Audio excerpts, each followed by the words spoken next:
We've already explored the 1920s when German Expressionism ruled cinema, and the 1930s known for iconic monsters like Dracula, Frankenstein, and King Kong. This video focuses on the 1940s, the era that saw the birth and rise of classic American film noir and Italian neorealism.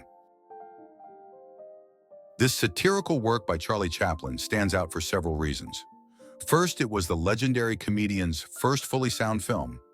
Second, it marked the final appearance of his iconic character, the Tramp.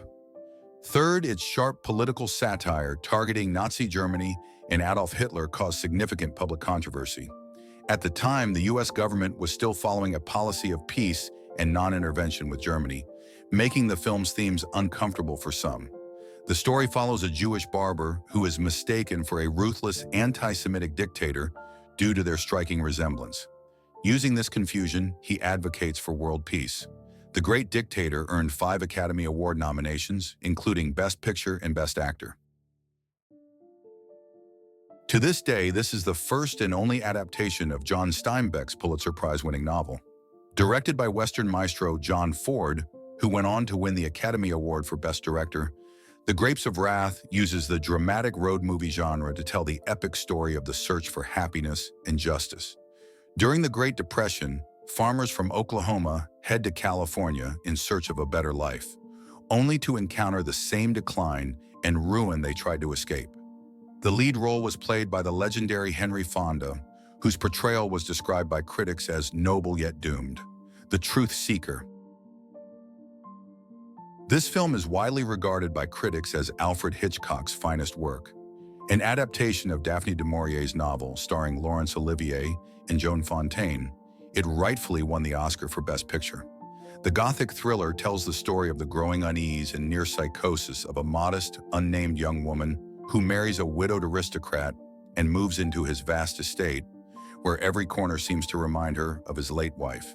It stands as the epitome of Hitchcock's mastery in creating tension, discomfort, and the sense of an impending dreadful climax, his signature suspense.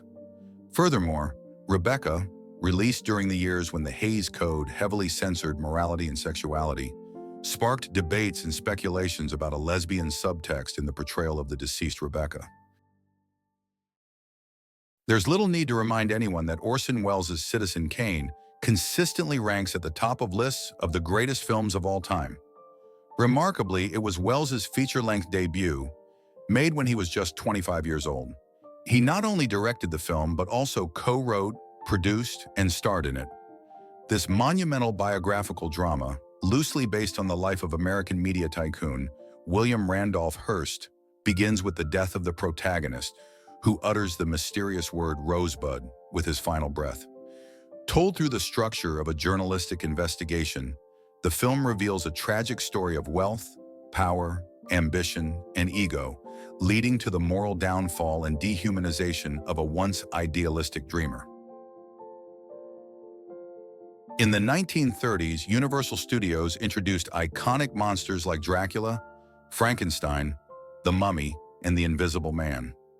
By the 1940s, the list expanded to include the Wolfman. Interestingly, The Wolfman wasn't the first Universal film about lycanthropy. Werewolf of London had been released in 1935. However, it was this version, starring Lon Chaney Jr., the son of the legendary and mysterious Lon Chaney, known for his performances in The Phantom of the Opera and The Hunchback of Notre Dame. That became the classic. In 2010, a remake of The Wolfman was released, starring Benicio del Toro. The new version was met with a lukewarm reception, though it did win an Academy Award for Best Makeup. If the 1930s greatest love story was Gone with the Wind, with Clark Gable and Vivien Leigh as its iconic romantic duo, then the 1940s passed both titles to Casablanca and the pairing of Ingrid Bergman and Humphrey Bogart. In both films, the lovers are separated by war, the American Civil War in Gone with the Wind and World War II in Casablanca. Both love stories are marked by overwhelming challenges and tragic outcomes. However, unlike the Margaret Mitchell adaptation, where the heroine takes center stage, Casablanca focuses more on Bogart's character.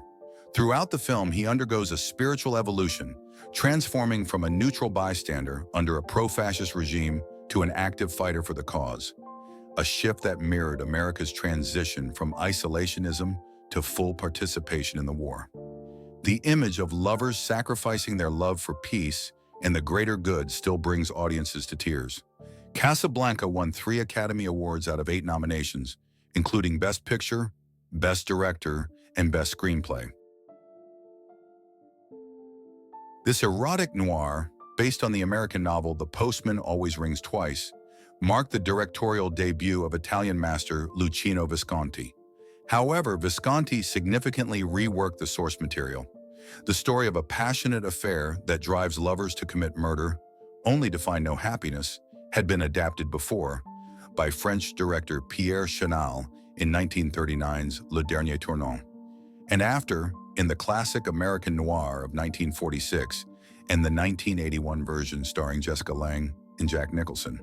Yet paradoxically, it was Visconti who delivered the best adaptation of this American-born story in a genre created in Hollywood. Ossessione was also the first film made in the style of Italian neorealism, establishing a movement that became one of the most important in the history of Italian and European cinema.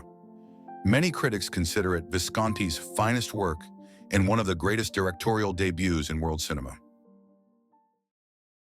This action film marked the debut of Japanese cinema legend Akira Kurosawa. Sanshiro Sugata was so successful that Kurosawa released a sequel in 1945. The film focuses on Japanese martial arts and tells the classic story of a student and mentor set in late 19th century Tokyo. The main character's story is inspired by Shiro Saigo, a martial arts master and one of the first judo students, known for his ability to defeat much larger and stronger opponents. One of the best, and possibly the greatest, family Christmas films of all time. Writer, director, and producer Frank Capra considered this work the best of his career, although it also led to the financial ruin of his production company, failing at the box office. Based on the uplifting story The Greatest Gift, the film tells the tale of a good-hearted man from a small town who on Christmas Eve decides to end his life due to a series of unfortunate events. However, he meets his guardian angel on the bridge where he plans to jump, and the angel opens his eyes, showing him that, despite everything, life is still beautiful. This drama by Vittorio De Sica is an untouchable classic, not only of Italian neorealism and European cinema, but of world cinema as a whole. The protagonist, struggling to feed his family, barely finds work in the war-torn aftermath of Rome. But for this job, he needs a bicycle, which he pawned to buy food. Using the last valuable thing his family has, he buys back the bike, only for it to be stolen the same day. Together with his young son, who watches everything with intense attention, the father embarks on a desperate, hopeless search for his stolen happiness, with no belief in a bright future. It's a classic yet emotionally devastating portrayal of the small man against a vast, cruel world that he cannot overcome. The nobler and purer the person, the more inevitable their defeat and destruction.